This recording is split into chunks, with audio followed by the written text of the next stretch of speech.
बेटियां कभी पराई नहीं होती। नमस्कार दोस्तों, आज मैं आपको एक ऐसी कहानी सुनाने जा रही हूँ जिसके सुनने के बाद आपकी आंखों में आंसू आ जाएंगे। यह कहानी माँ बेटी की दर्द भरी कहानी है। यह कहानी एक मिडिल क्लास फैमिली की है। एक परिवार में मम्मी और पापा और उनके 3 बच्चे थे। बड़ी बेटी नेहा और 2 छोटे बेटे थे। एक बेटा शरीर से विकलांग था। मम्मी पापा ने अपने बच्चों को खूब अच्छे से पढ़ाया लिखाया। बड़ी बेटी पढ़ने में बहुत तेज और होशियार थी। नेहा ने कंप्यूटर से इंजीनियरिंग की पढ़ाई की थी। पढ़ाई के बाद उसकी मम्मी पापा ने उसके लिए एक अच्छा लड़का देखा।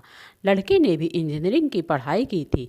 लड़के की विदेश में जॉब लग जाती है। शादी से पहले लड़का विदेश में ही नौकरी करता था। लड़का बहुत बड़े घर का था। लड़का और लड़की एक दूसरे को पसंद कर लेते हैं और दोनों की शादी हो जाती है। लड़का विदेश में ही नौकरी करता था तो वह नेहा को भी अपने साथ विदेश ले जाता है। वहाँ पर नेहा के पति को ऑफिस की तरफ से एक फ्लैट किराए पर मिला था। नेहा और उसके पति सुमित एक साथ उस फ्लैट में रहते थे। सुमित सुबह ऑफिस चला जाता और रात को 10 बजे आता।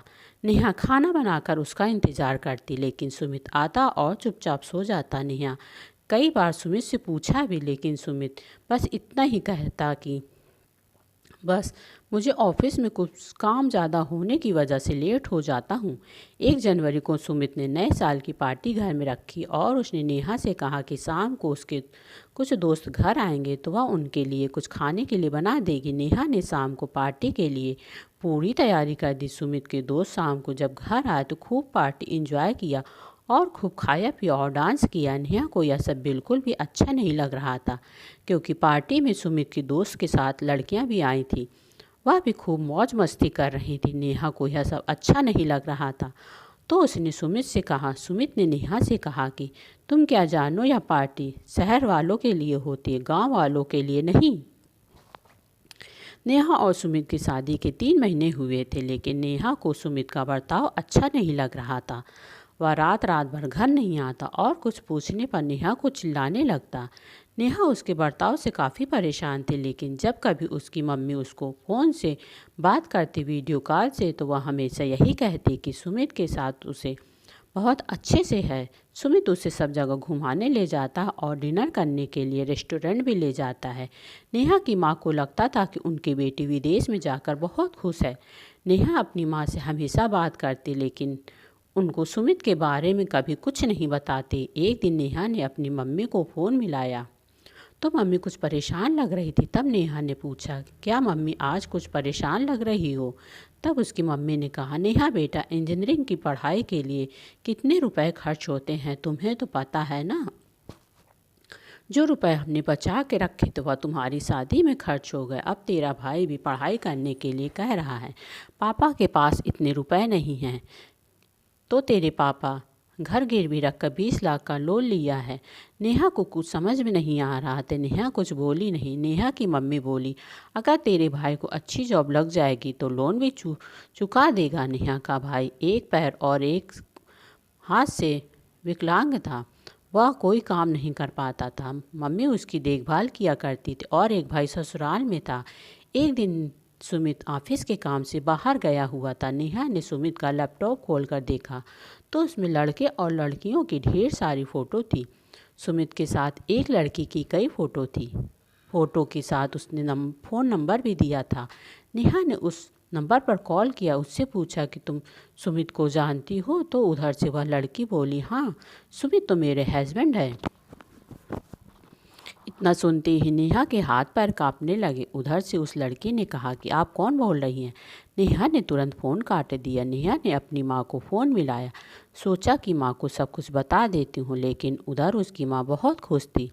तब नेहा ने पूछा, माँ, आज तो तुम बहुत खुश नज़र आ रही हो। तब उन्होंने बताया, तुम्हारा भाई ने लव मैरिज शादी कर ली है। वह बहुत ही सुंदर बहू लाया और बड़े घर की है, तो उसके ससुराल वालों ने उसको घर जमाई बना लिया है। नेहा अपनी माँ की खुशी के आगे अपनी बात बता ही नहीं पाई। 2 दिन बाद सुमित जब घर आता है तो नेहा ने उस लड़की के बारे में, जिसका नाम सिमरन था, पूछती है तो सुमित साफ साफ बता देता है कि हाँ, उसने सिमरन से कोर्ट मैरिज की है और वह उसके साथ ऑफिस में काम भी करती है और वह मैं उसी के साथ रहूँगा। तब नेहा ने कहा कि जब तुम्हें उसके साथ ही रहना था तो तुमने मुझसे शादी क्यों की? सुमित ने कहा, मैं नहीं करना चाहता था इंडिया में शादी, लेकिन मेरे घर वालों की जिद के आगे मुझे करना पड़ा और मैं तुम्हारे साथ नहीं रहना चाहता और मैं तुम्हें यहाँ लाना भी नहीं चाहता था। उस दिन सुमित और नेहा के बीच काफ़ी झगड़ा होता है। नेहा घर छोड़कर चली जाती हैं। सुमित ने नेहा को रोकने की कोशिश भी की थी, लेकिन नेहा नहीं रुकी। नेहा भी पढ़ी लिखी थी, उसे भी विदेश में ही एक अच्छी जॉब मिल जाती है और वह किराए का रूम लेकर रहने लगती है। सुमित और नेहा का तलाक हो गया था, लेकिन नेहा ने अपनी माँ को यह बात नहीं बताई थी। एक दिन नेहा की माँ ने नेहा को फ़ोन मिलाया और उन्होंने कहा कि तुम्हारे पापा को तुम्हारी बहुत याद आ रही थी और वह तुमसे बात करना चाहते हैं। नेहा के पापा की तबीयत ठीक नहीं थी। नेहा ने अपने पापा से उनका हाल चाल पूछा। नेहा की माँ और पापा बताते हैं कि उनका हाल चाल सब ठीक है। नेहा भी बताती है कि वह भी बिल्कुल ठीक है और सुमित के साथ बहुत खुश है। उधर माँ और पिता अपनी बेटी को यह तक नहीं बताते कि उन्होंने जो 20 लाख का लोन लिया था वह जमा नहीं कर पाए, क्योंकि बेटियां पराई होती हैं ना। और उनका भाई अब तो ससुराल में ही रहने लगा। अब घर भी चला जाएगा तो वह कहाँ रहेंगे। और उधर नेहा ने अपने पति से तलाक ले लिया था। उसने भी अपनी माँ पापा को कुछ नहीं बताया। माँ पिता सोच रहे थे कि मेरी बेटी विदेश में जाकर खुश है और वह हमेशा खुश रहे, उसको किसी चीज़ की परेशानी ना हो। और उधर नेहा सोच रही थी कि मेरा भाई ससुराल में है तो क्या हुआ, लेकिन माँ बाप का सहारा तो है। दोनों तरफ दुखों का पहाड़ टूटा था, लेकिन ना माँ ने बताया और ना ही बेटी ने बताया। 6 महीने ऐसे ही गुजर जाते हैं। माँ बेटी की ऐसी ही बातचीत होती रहती है। बेटी जब अपने काम से थक जाती है तो सोचती है कि क्यों ना मैं एक बार अपने घर मम्मी पापा से मिल आऊँ, लेकिन मैं उन्हें यह नहीं बताऊंगी कि मेरा और सुमित का तलाक हो गया है। नेहा अचानक अपने घर जाती है तो वहाँ पता चलता है उसे कि वह लोग उस घर में नहीं रहते। आसपास पड़ोस के पता चलता है कि वह लोग कहीं और दूसरी जगह किराए पर लेकर रहने लगे। नेहा जब वहाँ जाती है तो देखती है कि घर में माँ नहीं थी, भाई अकेले ही घर में था, वो भी विकलांग। भाई बताता है कि माँ काम पर गई है। नेहा की माँ पति के ख़त्म होने के बाद लोगों के घरों में खाना बनाना और झाड़ू पोछा करने जाने लगी। उसी से उनका घर चल रहा था माँ बेटे का। नेहा इशारों में अपने भाई से पूछती है पापा कहाँ हैं। नेहा का भाई पापा की फ़ोटो की तरफ इशारा करता है। तब तक नेहा की माँ आ जाती हैं। वह अपनी बेटी नेहा को देखकर फूट फूट कर रोने लगती हैं। तब माँ बताती है कि तेरे पापा अब इस दुनिया में नहीं रहे। तेरे भाई को पढ़ने के लिए उन्होंने 20 लाख का लोन लिया था, वह चुकता नहीं कर पाए और हमारा घर भी चला गया और तेरा भाई भी ससुराल में रहने लगा। इसी सदमे में तेरे पापा अब इस दुनिया में नहीं रहे। नेहा की माँ नेहा को देखकर बहुत रो रही थी। नेहा की माँ ने सुमित के बारे में पूछा तो नेहा ने अपनी माँ को सब बता दिया कि उसका और सुमित का 8 महीने पहले ही तलाक हो गया। माँ ने कहा, तुमने हम लोगों को बताया क्यों नहीं?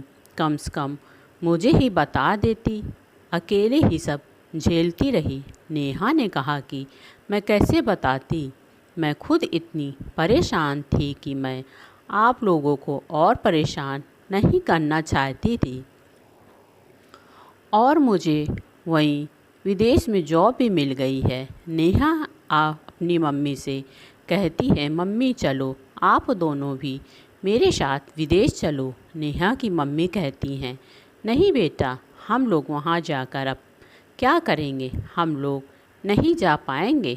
तुम अपना अच्छे से नौकरी करो और एक अच्छा सा लड़का देखकर दोबारा शादी कर लेना। नेहा एक हफ्ते बाद वापस विदेश चली जाती है। 3 महीने बाद नेहा फिर वापस आती है इंडिया और अपनी मम्मी से कहती है, मम्मी अब से मैं यहीं इंडिया में ही रहूँगी, क्योंकि मैं भी तो आपकी बेटी हूँ ना, पराई तो नहीं हूँ। नेहा ने इंडिया में ही रहकर अपना खुद की कंपनी खोली। वह एक बड़ी बिजनेसमैन बन गई। नेहा ने अपनी मम्मी की सारी ख्वाहिशों को पूरा किया, जो एक बेटा नहीं कर सका और एक बेटी ने कर दिखाया। इसलिए कहते हैं कि बेटियां कभी भी पराई नहीं होती। दोस्तों, आपको यह कहानी कैसी लगी प्लीज़ हमें कमेंट बॉक्स में ज़रूर बताएं। अच्छी लगी हो तो प्लीज़ मेरे चैनल को लाइक, शेयर और सब्सक्राइब करना ना भूलें। कहानी सुनने के लिए आपका बहुत बहुत धन्यवाद।